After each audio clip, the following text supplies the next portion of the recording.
एक बार की बात है, एक जंगल में एक चालाक लोमड़ी रहा करती थी। गर्मियों के दिन थे और वह भूख से परेशान होकर जंगल में भटक रही थी।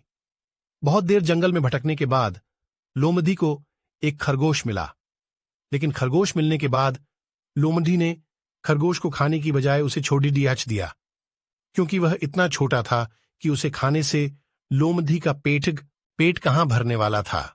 इसके बाद लोमड़ी आगे बढ़ी, फिर से जंगल में भटकने लगी। कुछ देर जंगल में भटकने के बाद भूखी लोमड़ी को एक हिरण डियर दिखा। हिरण को देखते ही लोमड़ी के मुंह में पानी आ गया। लोमड़ी हिरण को पकड़ने के लिए उसके पीछे दौड़ने लगी। लोमड़ी ने अपनी पूरी ताकत से हिरण का पीछा किया, पर हिरण लोमड़ी की पकड़ में नहीं आया। अब लोमड़ी खाने की तलाश में बहुत ही थक चुकी थी।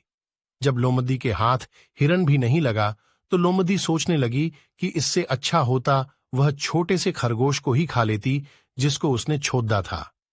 कुछ देर आराम करने के बाद लोमड़ी खरगोश को ढूंढने के लिए फिर से जंगल में भटकने लगी। जंगल में खरगोश को ढूंढते हुए लोमड़ी वहां पहुंची जहां उसने खरगोश रैबिट को देखा था, लेकिन लोमड़ी को वहां खरगोश नहीं दिखा। थक हारकर लोमड़ी को अपनी गुफा में लौटना पड़ा, जिसके बाद कई दिनों तक भूखी लोमड़ी की कहानी से हमें यह शिक्षा मिलती है कि हमें लालच नहीं करना चाहिए। यदि लालच किए बिना संतोषी जीवन जीते हैं तो आप सुखी रहते हैं। हिंदी में लालच के प्रसिद्ध मुहावरा भी है कि लालच बुरी बला है,